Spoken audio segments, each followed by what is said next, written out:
that's going to be a little crucial for us. Okay? Right. All right. I remember growing up in the mill village, I always had a sense that we were going to be taken care of, that everything was all right. You know, we had a home.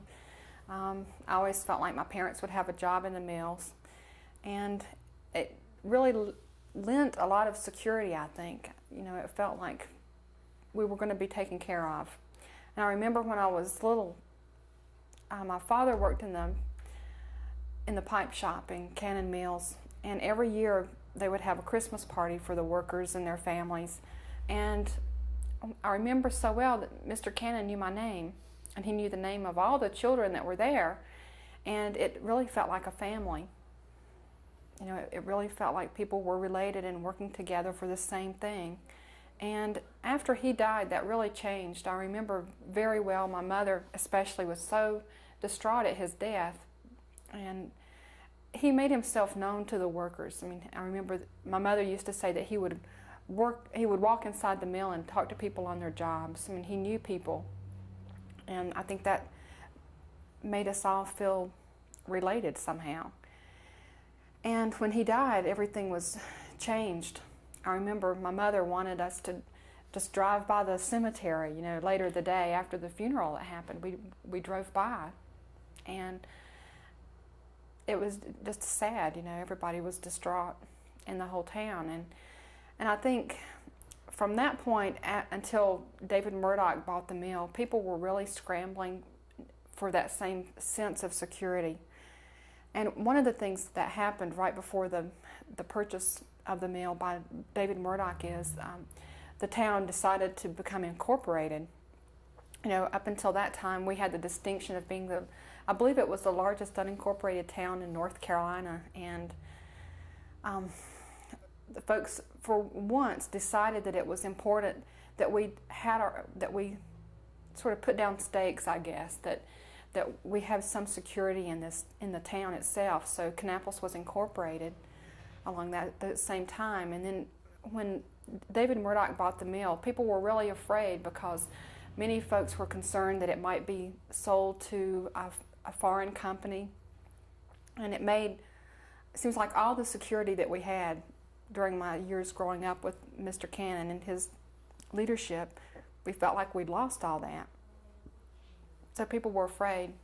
And during the years that Mr. Murdoch had the mill, people, I believe, felt that same kind of strong guidance. They looked to him sort of like they did Mr. Cannon, I believe. And I believe that is one of the reasons that the Union didn't win in the last fight back in 1985. You know, he talked to the workers and said, you know, I'm going to take care of you, you know, just things are going to be okay. And I believe that people wanted that. And I believe that's why the Union lost in 85. And when he sold the mill to Fieldcrest, I think people even more desperately felt afraid, not knowing what was going to happen. And it just seems like generally the level of dependence, I guess, has been shifting. I feel like people in Kannapolis are feeling more like they need to look after their own concerns more and more. And I think that started back with the incorporation of the city. And I think you can see it within the mill workers right now, even with this present campaign that's going on to unionize Fieldcrest Cannon. I believe that some of the promises that happened back in 85 definitely weren't followed through with. Shortly after the Union lost in 85, the mill was sold 2 months later.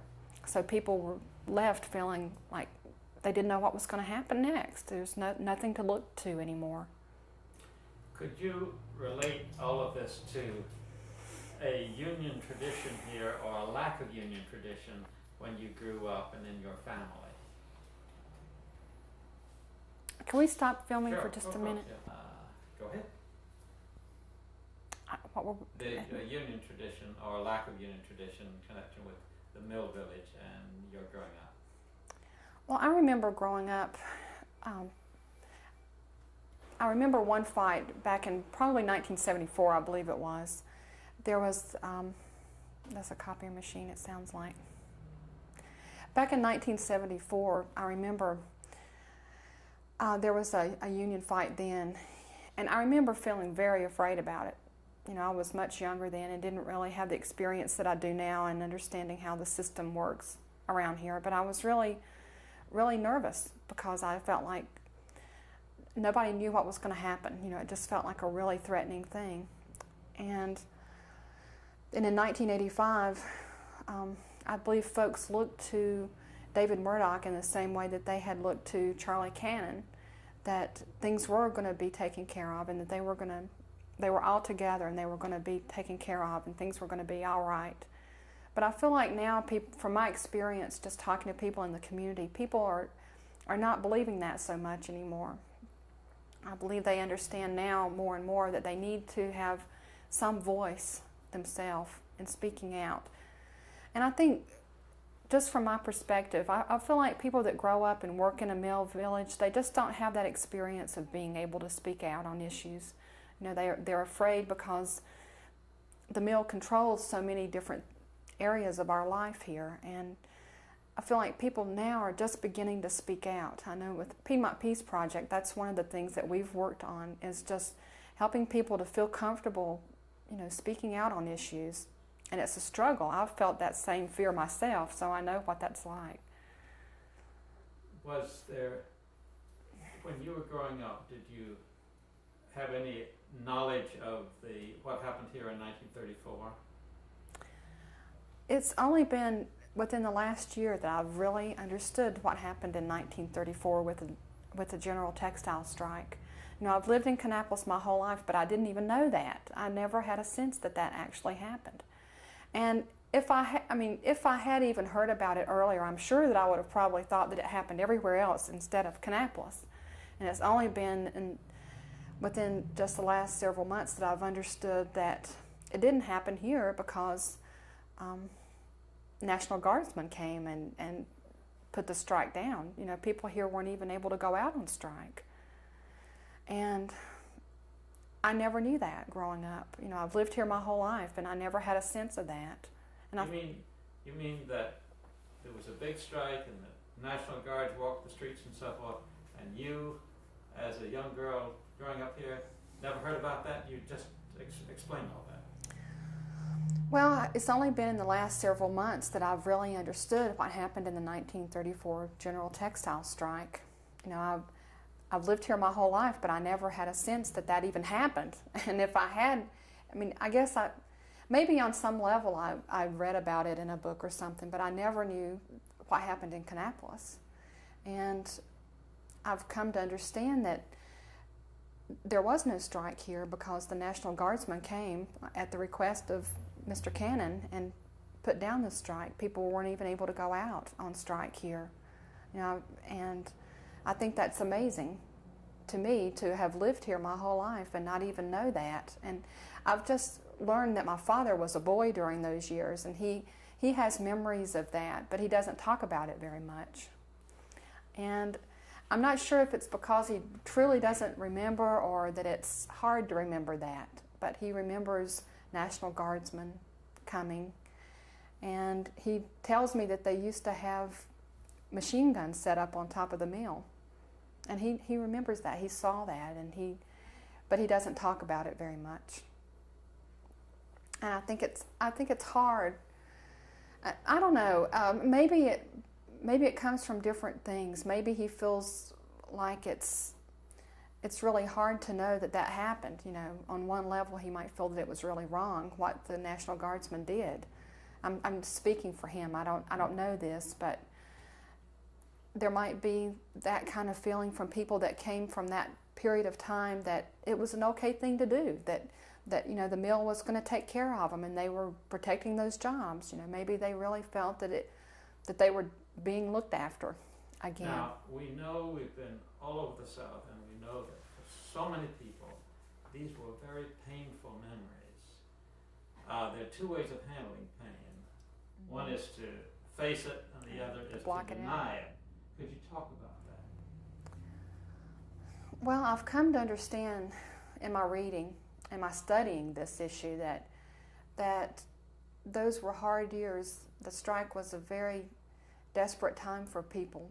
With the economy, people were really struggling to live during those years. And I believe that people that have memories of it might have a hard time recalling those or talking about it because it was such a painful experience for people. It's hard. I've found out that when people are talking about issues of loss or grief, it's really hard for them to say it. They might, I can't say this. I'm sorry. I'm having a hard time. I believe, I don't know how to start it. Do I need to talk about how it happened with Murdoch and that again? No, this is way back yonder. Well, I've just come to understand what happened in our area during the time of the 1934 General Textile Strike. And it's only been in my reading and my trying to study this period that I've understood that there wasn't even a strike here. People in the mill weren't even able to go out on strike because the mill called in the National Guards and they put it down. I've seen clips of that, and it amazes me to recognize those mill gates and see that van pull up and have National Guardsmen with bayonets on their rifles standing there and not letting people go out on strike. I think that's appalling to me. And your father saw it and hasn't told you about it? No, all my life I never knew it until just the last year or so. And I think that it might be hard for people to talk about because I don't know, the union has always been portrayed as this evil force that's trying to take over people or trying to, take their money and not give them any kind of say-so. And that's just the opposite is true on that. That if anything, people have lost their voice all through the years by working in the mill without any kind of representation. And that's a scary thing to me. I guess in the work that I've been doing in organizing work, I've come to understand how important it is for people to have a voice. And I've seen that when that happens, it goes from one area of a person's life to another area.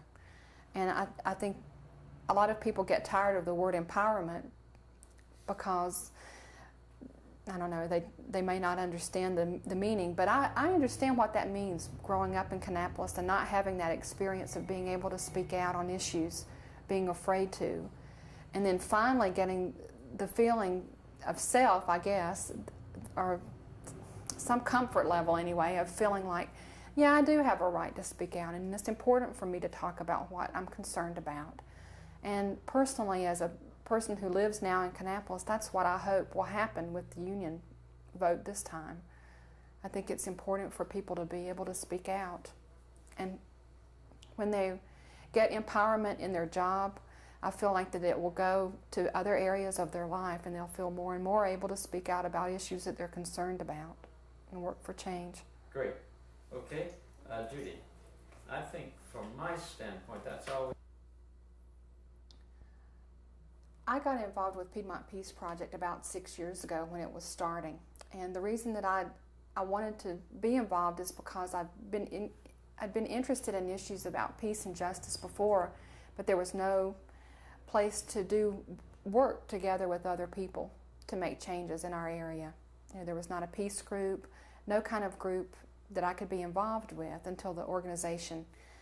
And from my perspective of having worked in the mill myself and having come from a mill family where both my parents worked for 45 years in a cotton mill, I really feel like it gives me a chance to speak out for the first time on issues that I'm really concerned about.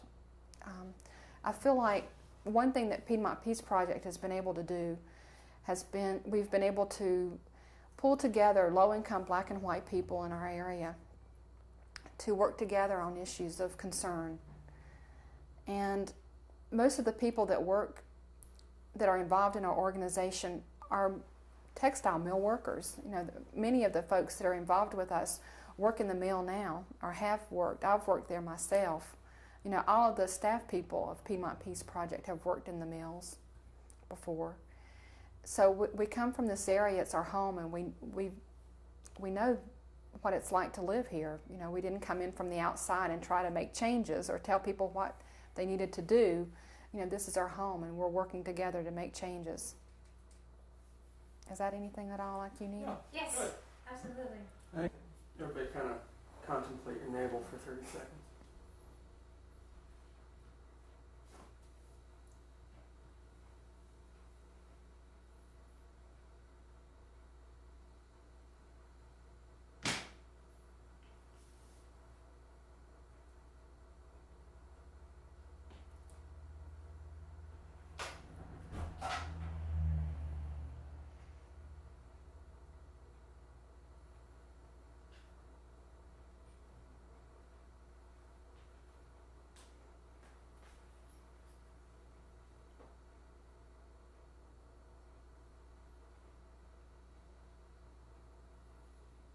Okay. Okay, good. So this is I'll call this guy first and then see what time. Does she have your Well, I'll number? call him just to see what he's calling me about. Cameras We don't know. rolling.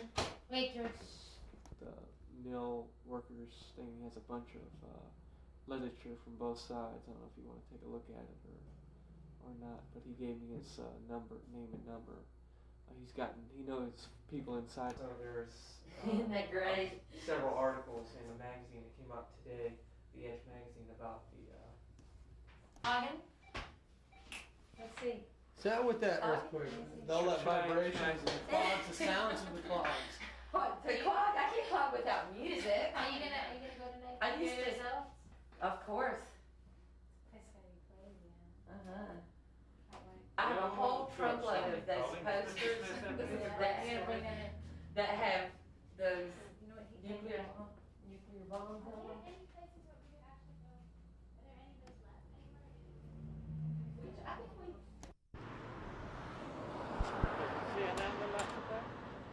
Yep.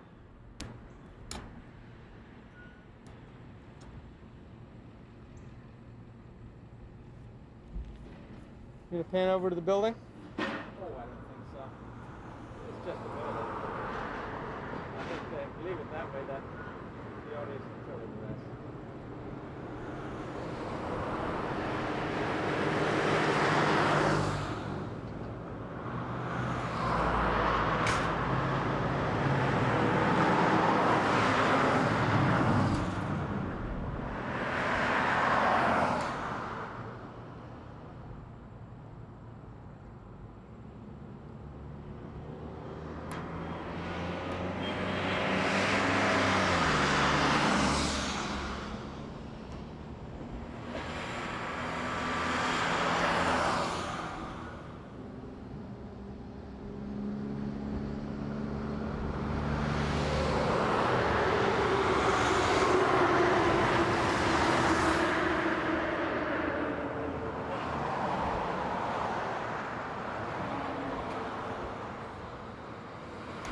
Okay. We'll be rolling. Okay. Tell us about living in the mill village. Well, I've lived in this town my whole life. You know, I grew up in the mill village and continue to live in Kannapolis now, here at this house. And I have a lot of good memories about being in the mill village when I was growing up. You know, there were real advantages. It was we felt like it was a good place to live. But it's also really interesting since I've been an adult and looking back, I've realized that, for instance, in our high school here, back in the 70s, whenever I was there in the vocational building, they had looms set up so that kids could learn how to weave, and then after a certain point of the day, they would leave high school and then go to the mill and work on second shift. I'm afraid we're going to have to do that again because we're getting too much.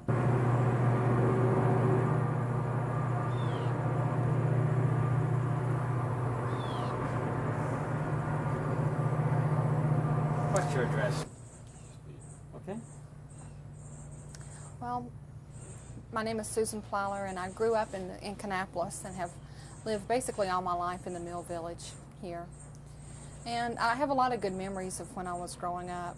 And but I also know that we had really unique things probably that other people may not understand. And one of the things is, I remember back in the 70s when I was in high school, in the vocational building at school, there were looms set up from Cannon Mills where kids from the high school could learn how to weave. And then after a certain point of the day, they could get off from school and go into work and work there on the second shift. So a lot of folks right out of the high schools go to work in the mill and stay there for years. They work there basically their whole life. Is that another train? Now, we've seen the phrase like a family often used. Could you speak about that aspect of mill life, mill village life? It felt like a family when I was young. The one thing that comes to my mind that felt most like that was whenever I was just a little girl. My father worked in the I forgot where he worked. Pipe shop. When I was a little girl, it felt like we were all part of a family because my dad worked in the pipe shop in Cannon Mills at that time, and they would have Christmas parties where the mill workers and their families would gather together, and every year Mr. Cannon would come to those parties, and he knew my name, and he knew the names of all the children that were there, and it just felt like we were all related somehow. That it felt like a family. You know, he didn't seem like a celebrity or, you know, anything like that. He just seemed like a regular person, one of us, like an uncle or a grandfather maybe. And it did feel like we were all related somehow. That this was just one big family. Was there ever any resentment that he had this great big house in Concord, that he didn't even live in this town? And did anybody think about that or talk about that kind of thing? I never really sensed anybody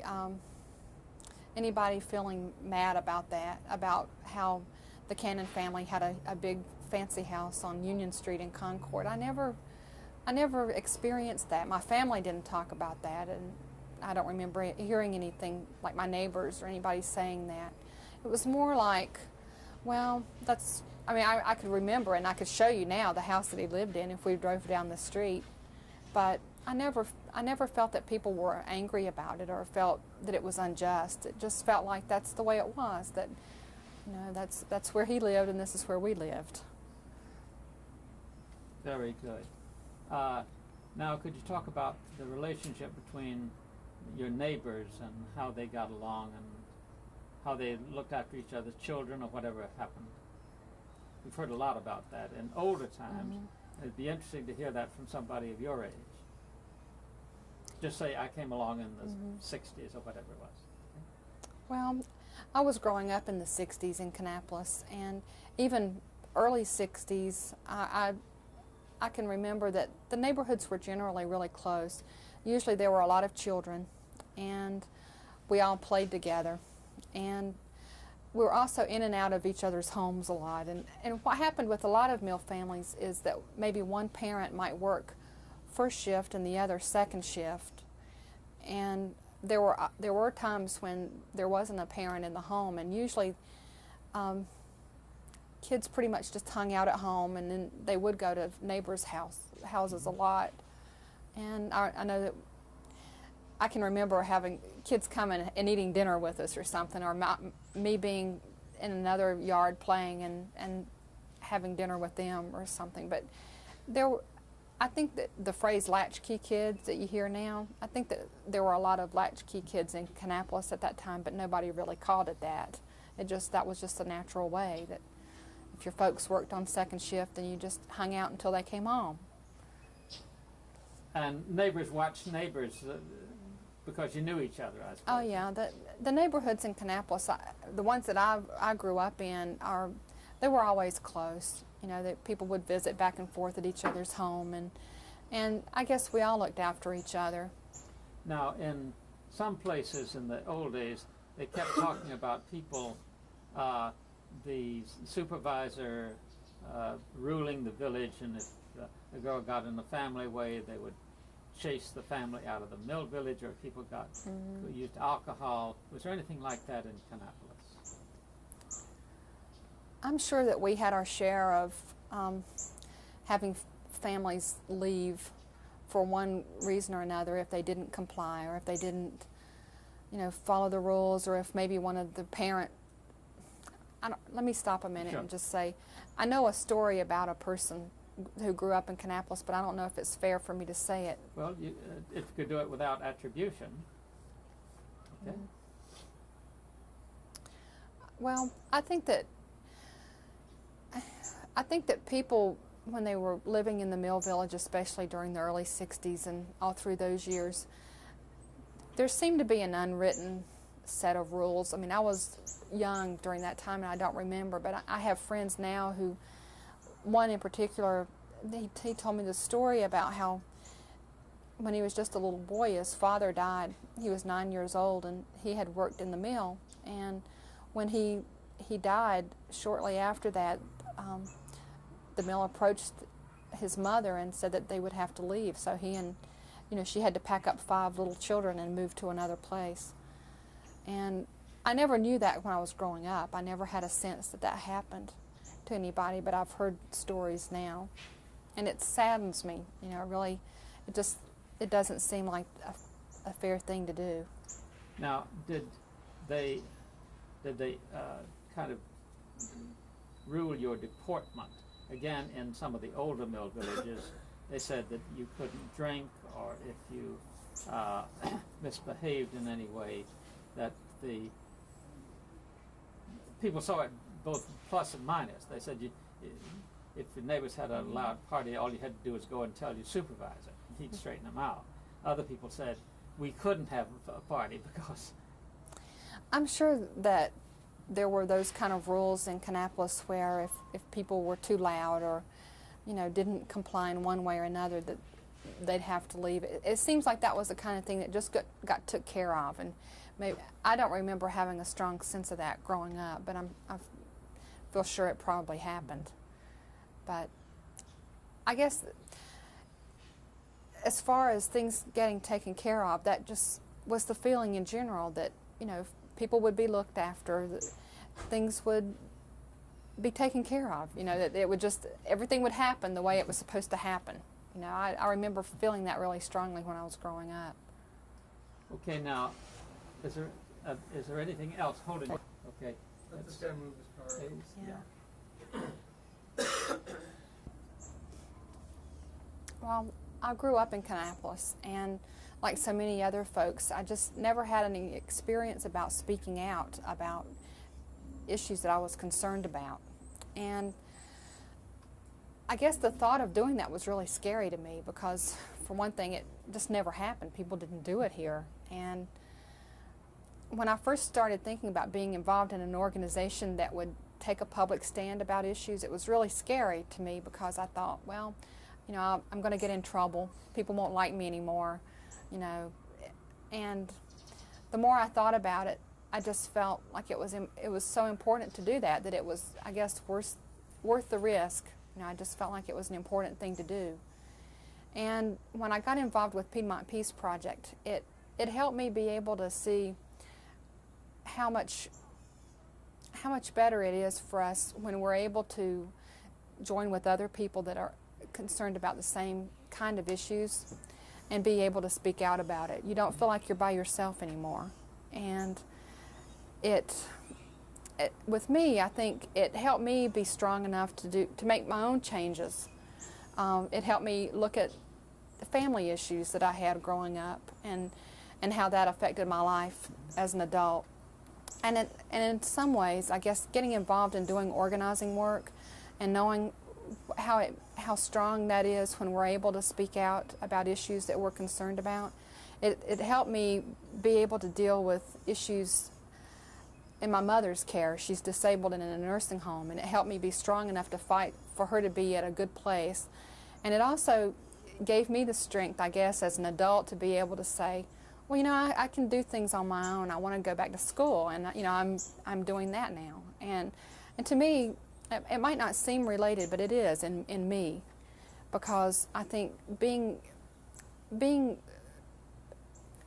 able to feel like I'm strong enough to take a stand on issues that I care about, things that just aren't right, has made me a stronger person. Very good.